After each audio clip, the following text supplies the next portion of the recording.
Hey guys, welcome back. So in this video, we'll create some formulas so that we can fit our nested shutter family right into these two lines here.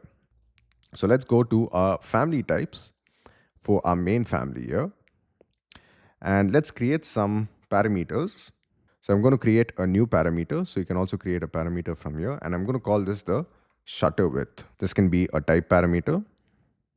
Now the shutter width is going to be our rough width divided by 2 minus the frame thickness. So it's going to be our rough width divided by 2. So I did not write that properly. It has to be ROU. So you can see right now it is 750.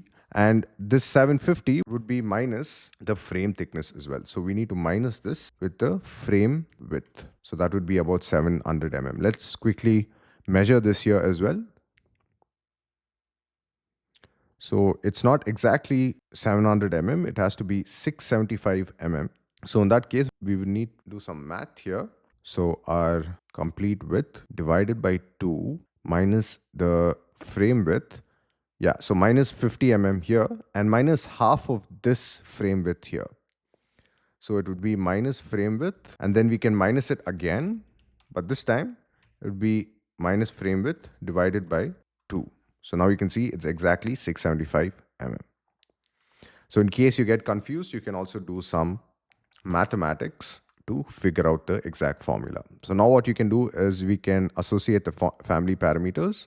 So we have our shutter frame thickness and we have our shutter frame width. So select this object, click on edit type, and then associate the width, not with width, but rather with the shutter width, and associate the thickness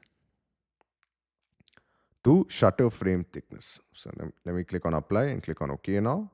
And now you can notice that it sits exactly between these two reference planes. We need to also lock this in place. So use the align tool and then lock it in place. So I'm going to lock it to the left and I'm also going to lock it to the bottom here. Perfect. So now let's quickly check if this is parametric as well. So let's go to our family types here to flex this parametric window. So I'm going to call this 5 feet by 5 feet and give the width as 5 feet and the height as 5 feet and click on apply. So you can notice it works. And let's create a new type. This would be 4 feet by 4 feet. So this would be 4 feet by 4 feet. Perfect. And then you can simply copy this to the other side as well. Or you can also use the mirror draw axis tool. So click on mirror draw axis, make sure copy is on to make a copy and then copy it over to the other side. And then you can lock it here as well.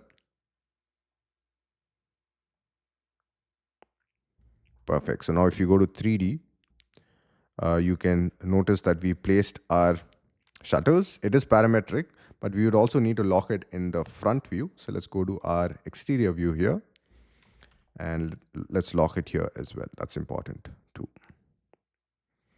Perfect. Now what's missing is our shutter height. So we need to create a new parameter for our shutter height. And the shutter height would be our rough height minus our frame width into 2. So that's about 1200. And then simply select your shutter, click on edit type. Now in this case, our height is missing in our object. So let's check our family. Let's click on edit family. Let's go to our front view for this nested family. And you can notice that I have not created a parameter for our height. So I need to create a parameter for our height. So I've added a dimension here. Let's call this our shutter height and then save this family. You can also load into project and close. You do not have to keep it open all the time. So let's close the file and let's load this into our main family. Let's overwrite the existing version, but not its parameter values. And then select the family, click on edit type. And now you can associate the shutter height as well. So this would be here. Perfect. So now it sits in perfectly. And we can change our shutter frame width from 137 to 50 mm. So that would work better. Perfect.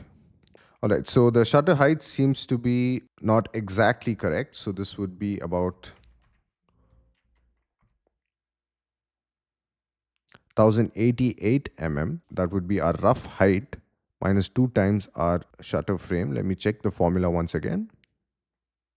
So this would be our rough height, which is 1219 minus our frame width. Yeah, so as you can notice, I have not associated the frame width parameter. So that's very important. So select these two dimensions here and associate the frame width parameter. So now it works perfectly. So we have our frame width and our shutter sits right in between the frames, which is exactly how we need it. Perfect. So it sits right in between our frames and we have our shutter in place. All right. So let's save this family. Let's save it. And then let's load this into our project. So let's load it into our project. And now we can place it on our walls. So I'm going to place a family here. I'm going to place a family here. Now, it's also important to recognize or be aware of where the outer part of the wall is, or outer part of the window. In this case, we'll need to switch it. So click on the symbol here, flip the instance facing, so it faces outside. Similarly here as well. And then make sure to use the align tool and align these windows exactly. Now in this case, it would be a 4 feet window. So let's switch to 4 feet. And let's align this here. So it sits in perfectly as well. Now in the next video, we'll place our symbolic lines and we'll also add another nested family into our main family. And we can showcase two options for the same window family.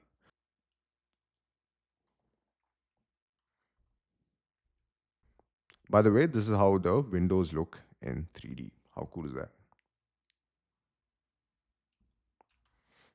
It's also a good idea to check in your projects if everything's working fine. In this case, you can notice that here we have a problem, and that is because this shutter window is not fixed with the reference plane correctly. So let me quickly go back to our reference view exterior and select this window here and select this window here. You can notice this is locked with the bottom axis, but not yet locked with the axis here on the left. So let's select this reference plane and lock it here as well. And then load it back into our project. Click on override the existing version and boom, it gets fixed. So that was a quick tip for you guys in case you get stuck anywhere in the process of creating families. In the next video, we'll finish up with this family by adding some additional windows, and also potentially we'll add a door handle. So we pretty much cover the family basics in Revit. I'll see you guys next video. Cheers.